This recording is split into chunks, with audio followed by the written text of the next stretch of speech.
자, 이제 본격적인 여름이 시작됐죠, 여러분. 이제 하반기 증시에 대해서 굉장히 궁금하신 분들 많으실 것 같은데 가장 궁금한 포인트는 과연 연준은 연내 금리 인하를 추가적으로 몇 번 더 단행할 것인가? 그리고 과연 경기 침체는 연착륙이 가능할까? 뭐 이러한 부분들에 대해서 여러분 궁금증이 많으실 것 같습니다.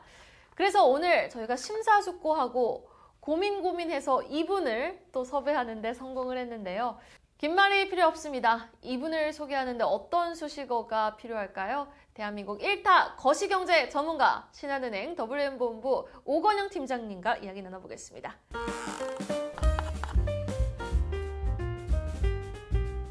오랜만에 뵙는 것 같아요. 들어주셔서 감사합니다. 네. 아닙니다. 저는 또 한 번 이렇게 팀장님과 인터뷰를 하게 돼서 영광입니다. 감사합니다. 오늘 또 팀장님의 해안을 느껴볼 수 있는 정보 한번 잘 뽑아서 가보도록 하겠습니다. 열심히 하겠습니다.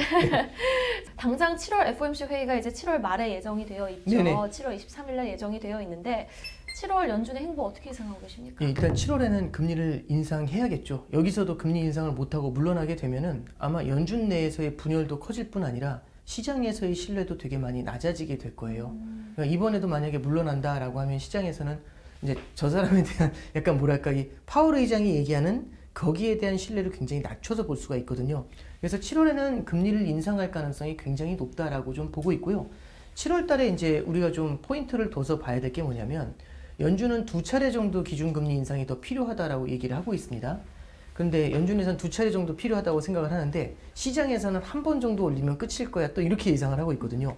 이게 작년 초부터 계속해서 이어져 온 겁니다. 작년 초에는 올해 많이 올려도 4번이야. 근데 4번 넘었잖아요. 많이 올려도 2%는 못 가. 근데 2% 넘었거든요. 근데 3%쯤 왔을 때는 3% 정도면 어느 정도 다 온 거야. 라는데 4% 가거든요.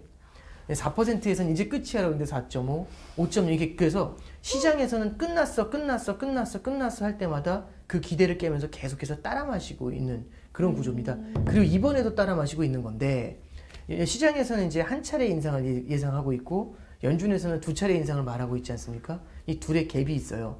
이걸 연준이 어떻게 좁혀지느냐가 1번인 것 같고요. 두 번째는 시장에서 앞서 말씀드린 것처럼 아직까지 피벗에 대한 기대가 남아있지 않습니까?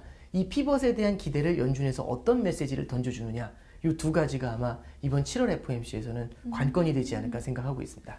네, 그럼 팀장님이 보실 때는 연준이 올 하반기 2회 이상의 좀 금리 인상을 단행할 거라고 보십니까? 이제 첫 번째는요.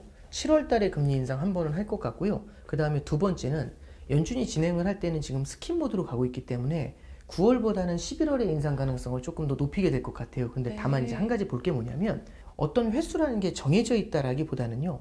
데이터 디펜던시라는 얘기를 하잖아요. 그럼 이제 데이터 디펜던시는 이런 겁니다. 예를 들어서 이제 같은 학교의 교사라고 해보죠. 네, 같은 학교의 교사인데 예를 들어서 이제 각 반이 있는데 이제 선생님이신데 반이 너무 말을 안 들어서 되게 엄하게 다스리고 계세요. 네. 근데 이제 제가 이제 물어본 거죠. 이 선생님 왜 이렇게 애들 힘들게 하세요? 언제까지 그러실 겁니까? 그러면 객관식으로 한번 말씀드려 볼게요. 1번 7월 31일까지요. 2번 8월 31일까지요. 3번 9월 30일까지요. 4번 정신 차릴 때까지요. 4번이잖아요, 답이. 1, 2, 3번이 넌센스잖아요. 무슨 얘기냐면은 연준은 지금 시장과의 갭을 좁혀가지고 인플레이션을 제압하는 데 초점을 두고 있습니다. 그러면 연준이 지금 뭐 2번 얘기를 하고 있잖아요.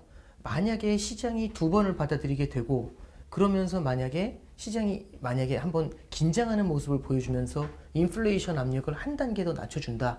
이렇게 됐었을 때는 굳이 2번을 인상하지 않아도 되겠죠. 그럼 싸우지 않고 이기는 가장 베스트 케이스가 되는 건데 만약에 그러지 않고 이제 끝났어 라고 생각하면서 또 방만하게 나오게 된다면 그럼 추가 인상에 들어갈 수가 있겠죠. 그래서 금융시장하고 연준과의 갭이 좁혀지느냐 그리고 좁혀진 갭이 물가의 안정으로 이어지느냐. 그래서 연준에서도 저도 옛날에는 그런 생각했어요. 알고 있으면서 거짓말하는 거야. 표현하지 않는 거야. 그런데 지금 상황에서 연준도 제일 중요한 건 결국엔 데이터 디펜던시로 움직일 겁니다. 시장이 우리의 말에 어떻게 반응하는가도 그 데이터에 들어가 있겠죠. 네, 진짜 어떻게 이렇게 찰떡 같은 비유를 해주시는지 아닙니다. 언제까지 그렇게 엄하게 하실 겁니까? 라는 객관식 문항이 있다면은 정답은 4번 정신 차릴 때까지 엄하게 할 것입니다. 라는 또 아주 찰떡 같은 비유를 해주셨는데 그렇다고 하면은 6월에는 연준이 금리 동결을 했잖아요. 네네, 그렇습니다. 그럼 잠깐 엄하지 않게 네. 가겠다라는 취지인데 네. 그동안에 엄하게 했던 효과를 좀 보고자 동결을 했던 걸까요? 네, 일단 이렇게 보시면 될 것 같아요. 파월 의장도 이게 자 보시면 보통 성장이 탄탄하게 나오면 금리를 올려야 돼요. 물가가 높아지면 금리를 올려야 되거든요. 근데 6월달에 FOMC에서는요 성장률 전망도 올렸고 물가 전망도 올렸어요. 그럼 이 두 가지를 올렸으면 당연히 금리를 올려야 되는데 금리는 동결을 한 거죠. 네. 그러니까 이제 기자들이 다 벙찐 겁니다. 이걸 어떻게 설명할 수 있습니까? 라고 얘기한 거죠.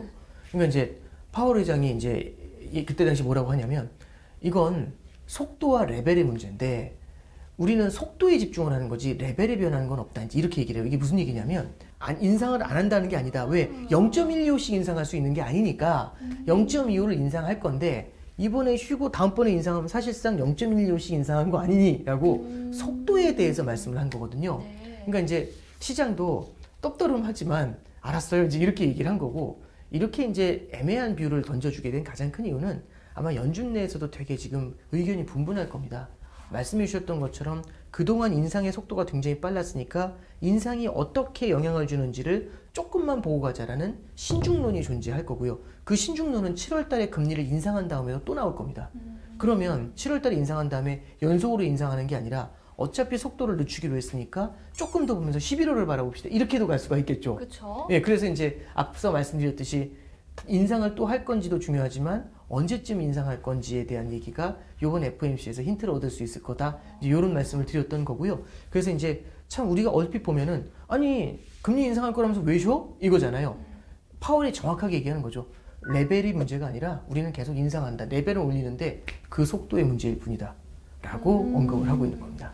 6월 결코 금리 동결이 아니다. 그렇죠. 네. 베이비 스텝보다 한 단계 더 낮은 토틀러 스텝이었을 그렇죠. 뿐이다. 네네. 알겠습니다. 자, 인플레이션 관련한 논쟁도 현재 뜨겁습니다. 지금 인플레이션에 대한 팀장님의 생각 어떠신지 궁금합니다. 네, 일단 첫 번째는 이제 헤드라인이죠. 그러니까 미국의 CPI는 소비자 물가 지수는 더 내려올 것 같아요. 그게 이제 6월달 CPI가 7월 중순에 발표가 될 텐데 6월달 소비자 물가 지수는 3%대 초반까지 내려오게 될 것 같습니다. 네. 미국의 소비자 물가 지수가 7월 정도까지는 내려온 다음에는요. 그 다음부터는 오히려 좀 정체에 빠지지 않을까라고 보고 있고요. 그럼 증거 대봐 이렇게 하실 수 있는데 지금 미국의 근원 소비자 물가 지수가 잘 내려오질 않고 있어요. 이게 좀처럼 내려오질 않고 있거든요. 근원 소비자 물가 지수는 실제 소비자 물가 지수에서 에너지 가격하고 식품 가격을 제외한 겁니다. 그러면 에너지 가격을 빼고 계산을 하니까 사실 지금 많이 안 내려오고 있는 거거든요. 그럼 이제 사실상 에너지 가격의 전년 대비 효과가 상당히 많이 줄어드는 8월, 9월로 넘어가게 되면은 미국의 물가 이 하락 속도도 물가 안정 속도도 조금은 둔해질 것 같고요. 우리는 제일 중요한 건 물가가 내려온다 이게 중요한 게 아니고 2%까지 내려온다가 되게 중요합니다. 다만 이제 한 가지 말씀드리면 네네. 전망으로만 보면 올해 연말에 이제 우리나라는 성장률이 미국하고 달리 좀 빠르게 좀 낮아지고 있어요. 그래서 우리나라가 이제 금리 인상을 하는 건 상당히 좀 쉽진 않을 겁니다. 말씀드렸던 것처럼 환율이 너무 빨리 뛰면서 자본 유출에 대한 두려움이 굉장히 커질 때 그때는 금리 인상을 고민을 할 수밖에 없겠죠.